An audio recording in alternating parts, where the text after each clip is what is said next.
Isa na namang tourist spot ang ating babalikan na matatagpuan dito sa Capas, Tarlac. Ito ang Capas National Shrine, isang historical landmark na talaga namang binibisita ng mga lokal at mga dayong turista. Sa video na ito ay sabay-sabay nating i-explore ang kagandahan ng Capas National Shrine.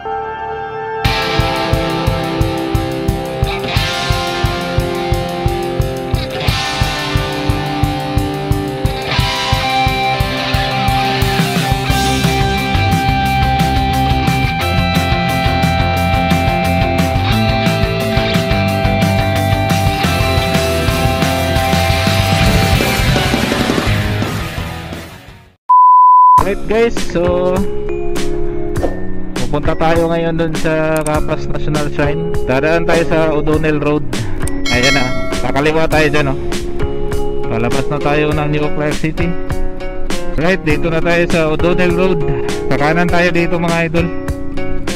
Dyan, daan na ng papuntang Monasterio de Tarlac, pakaliwa.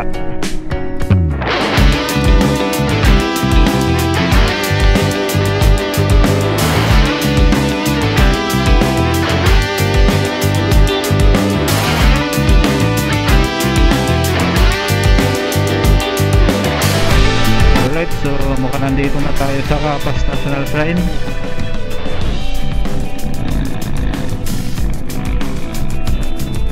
Ito na yung bakod niya eh. May entrance dito, hindi ko lang alam kung magkano ngayon. Dati 25 pesos. Ayan, nandito na tayo guys. Capas National Shrine. Pasok tayo dito. Wow, kaya dito. Yan, isa to sa mga sikat na pasyalan dito sa Capas. Yan o, tingnan mo naman o. Ganda. Wow. Bayad muna tayo ng entrance dito.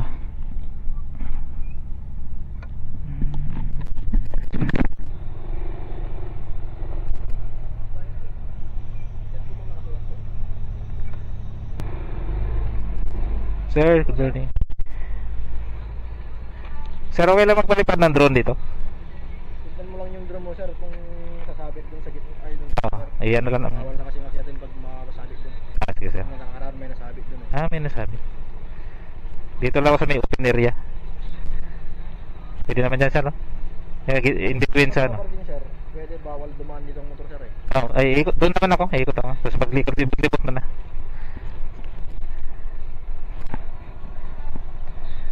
Alright.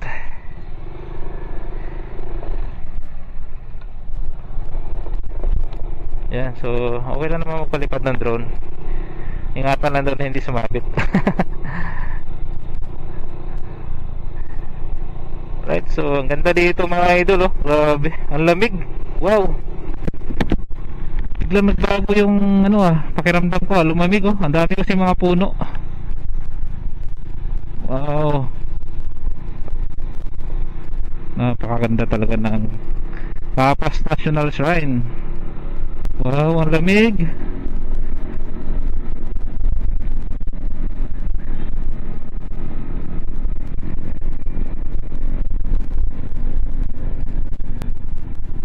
So bawal dun sa gitna yung motor tsaka kahit anong sasakyan. Ang daanan dito sa may bandang kaliwa niya. Ayan sila. Shout out sa mga nagpo-photoshoot dito. Nice one.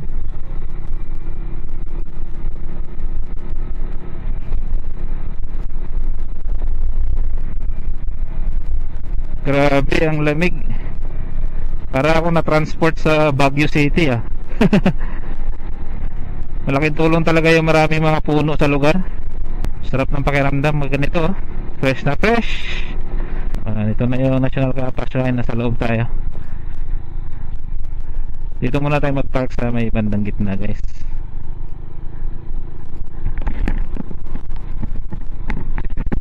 Ito. Grabe, ito pakita ko lang sa inyo. Yan, akalain yung bago na yan ay yan yung actual na isa sa mga bagon ng train dito sa National Railway natin sa Bataan, kung saan kasya dyan yung 80 katao. So yung mga prisoners of war, mga Filipino at Amerikano, yan, pinagsisiksikan sila dyan guys ng mga Hapon. Grabe yan. Napaka historic ng ano na yan, bago na yan.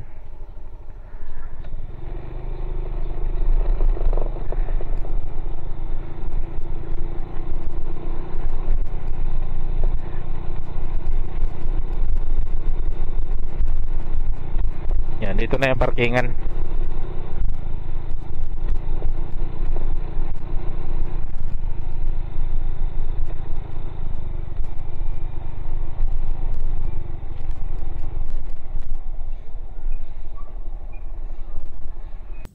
So, nandito na tayo sa Capas National Shrine guys. Lapitan natin tong obelisk. Tingnan nyo.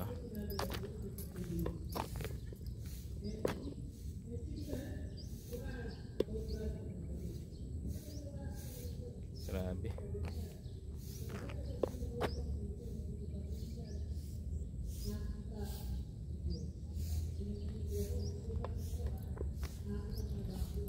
Ang taas pala.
Tingnan muna natin dito sa labas.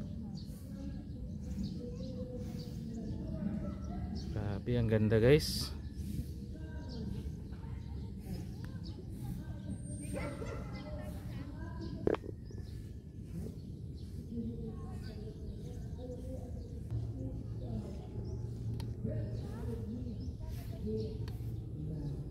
Kung makikita nyo dito sa wall mga idol, ayan, itong buong obelisk, napaligiran siya ng wall na kulay black, parang naka-tiles siya. Ayan, ano. Puro wall yan. May mga pangalan na nakalagay dito. Ayan. Mga pangalan yan ng mga sundalo. Ito yung mga listahan ng mga prisoners of war na nandito, nakulong dito mismo sa site na ito. Ito kasi ay isang prisoners of war camp, mga idol.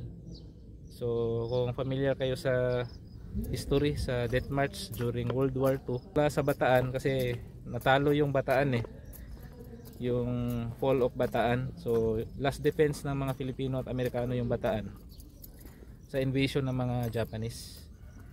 So na-capture ng mga Japanese yung Bataan. So yung mga prisoners, pinagmamarcha nila on foot mula sa Bataan papunta dito. Yung iba naman nakakarga sa train. So yung bagon na pinakita ko doon kanina. So dito sila nilagay, kinulong. At itong site na to ay ginawa para sa kanila. Memorial sa mga heroes during World War II. 30,000 na mga sundalo ang nakulong dito. Isipin mo yan, paano sila nagkasya sa area na to. Grabe. Talagang yung freedom na tinatamasa natin ngayon mga idol ay dugo ang bayad.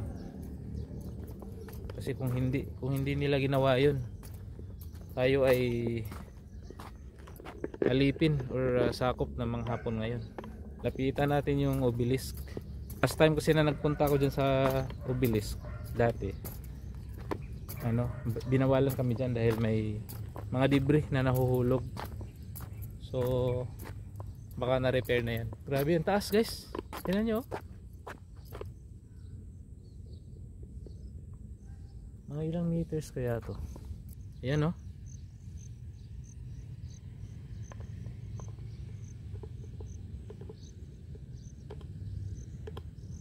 Wow, ang taas.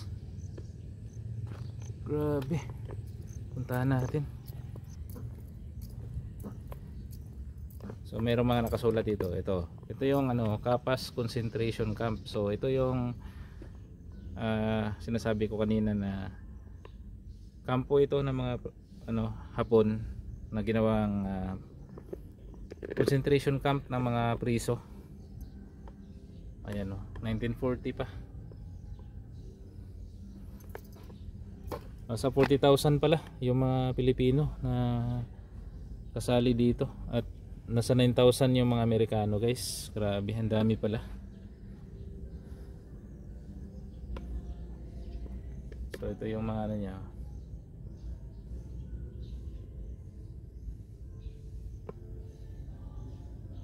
So kay former President Fidel V. Ramos pala nag-start yung pagtayo ng na to. Kagandahan kasi pag namasyal kayo sa ganitong mga lugar guys ay hindi lang talaga marirelax kundi ma-educate pa kayo sa history natin. So actually ngayon ko lang nalaman, tingnan nyo, ito palang Kapas National Shrine. So na-establish siya as Camp O'Donnell dati noong 1940. Ngayon kasi ang alam ko yung Camp O'Donnell may ibang location na doon sa O'Donnell, Barangay O'Donnell. So yan, naging kampo ito ng mga Pilipino. Ito 71st Division ng Philippine Army. Then yun nga, noong World War II, so sinakop tayo ng mga Hapon. Ginawa din siyang, dahil na capture nila yung kampo na to, ginawa nilang concentration camp para sa mga priso. Then noong 1996, si President Fidel V. Ramos ay nag-initiate siya na gawin itong Kapas National Shrine. So ano ba yung mga features dito? Monument, so ito yun. Mini forest, alam ko na to, yung doon banda, pakita ko mamaya. Memorial Plaza, so yun. Yan natin yung forest, mini forest. Baba tayo dito. Wow, grabe, fresh na fresh.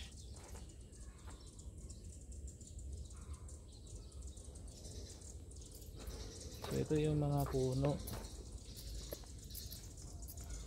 Ayan guys, oh, malalaki na. Grabe. Ingat lang, baka madulas tong ano na to, may lumot na.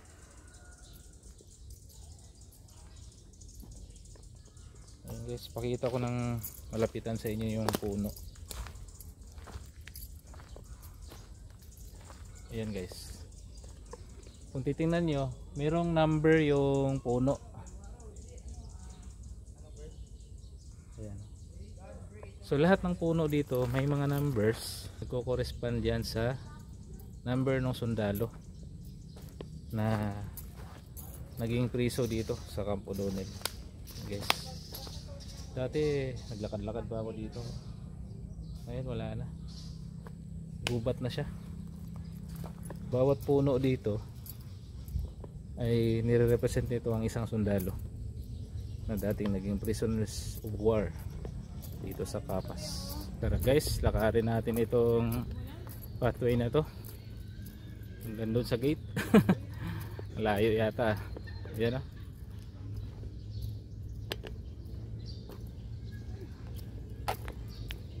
siguro hanggang doon lang ako sa may lilim, kasi ang layo na nang babalikan ko. Yung motor ko nandun, oh. Grabe guys, ang ganda dito. Merong ano dun, oh, mga nag religious gathering sila. Pupunta sana ako doon kaso syempre nakaka-istorbo naman tayo. Ayan, kung titingnan nyo guys, yung mga puno dyan, yung mga numbers din sila. So lahat nga ng puno dito ay nagre-represent ng isang soldier. So ibig sabihin nun nasa 49,000 lahat ng puno na may numbers dito. Ganun karami ang mga naging prisoners of war dito. POW dito sa lilim. Check na natin muna guys, baka may mga insekto dito. Okay, ahas. Mukhang wala naman. Yan, ganda, sarap ng feeling sa kasilong. Mainit na eh. Ang oras na ba? 10:25. Grabe. Imbis na mag-relax ako, napagod ako sa kaka-vlog. Puntahan natin guys yung sinasabi kong ano, boxcar. Boxcar ang tawag dito. So guys, grabe. Akalain mong actual natin nakita itong boxcar na to.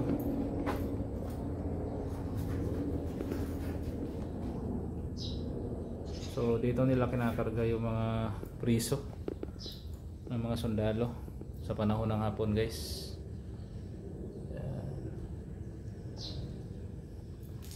Death March.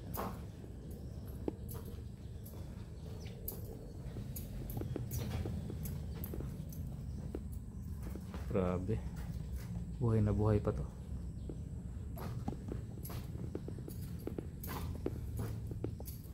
Imagine guys, 80 daw ang kasya dito. Siksikan, pang isang area guys. Puntahan natin. Nakalimutan ko yung tawag dito, pero isa din to sa mga pinupuntahan dito sa Capas National Shrine. Yan guys, papasok tayo dito.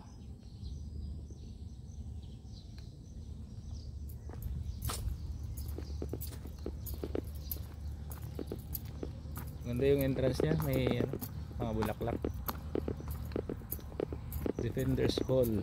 Ako yung meron dyan sa Defenders Hall. Yan o. Ang memorial lang siya guys. Ayan. In memory of the Philippine Scouts. Ito naman, dedicated to civilians in provinces of Bataan, Pampanga, and Tarlac. Ito naman sa mga Czech Republican, Czechoslovak heroes. So isa mga Czech na tumulong sa atin during World War II. Ito yan sa mga ano, siguro yung mga nandun, mga Filipino soldiers. Ito Americans, and guys,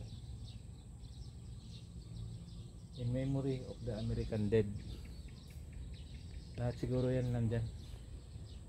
Tapos yung doon, yung mga Czech Republican. Czech Republic. Pinaghihiwalay pala sila. Pinaghihiwalay yung memorial nila. So yan guys.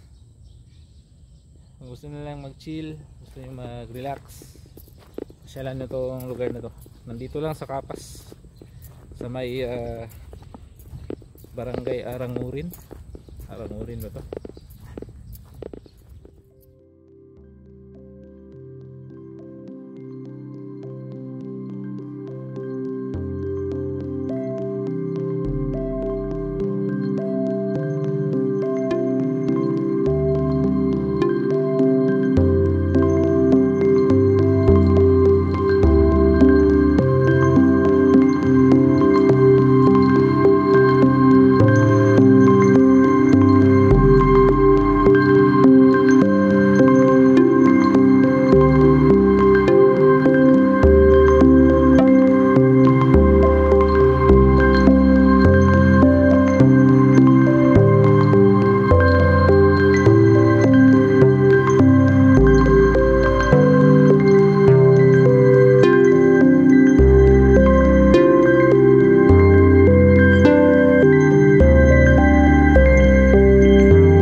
Guys, tapos na tayo dito mga idol. Pauwi na tayo. Sakto, lunch time. Nagutom na rin ako. Ayos. So sana nag-enjoy kayo dito mga idol sa panonood ng video ko. At kahit paano nakatulong ako sa inyo para malaman nyo din itong tourist spot na to dito sa Capas. Para sa mga hindi pa rin nakakaalam hanggang ngayon, so meron po tayong itong tourist spot dito sa Capas Tarlac. So minsan bisitahin nyo mga idol. At marami kayong matutunan dito, lalo na sa history natin, particularly noong World War II or panahon ng Hapon. Alright, so huwag niyong kalimutan mga idol na mag-subscribe sa channel natin at paki-like ang ating video. At mag-iwan kayo ng comment mga idol at sigurado re-replyan ko kayo. Alright, let's go!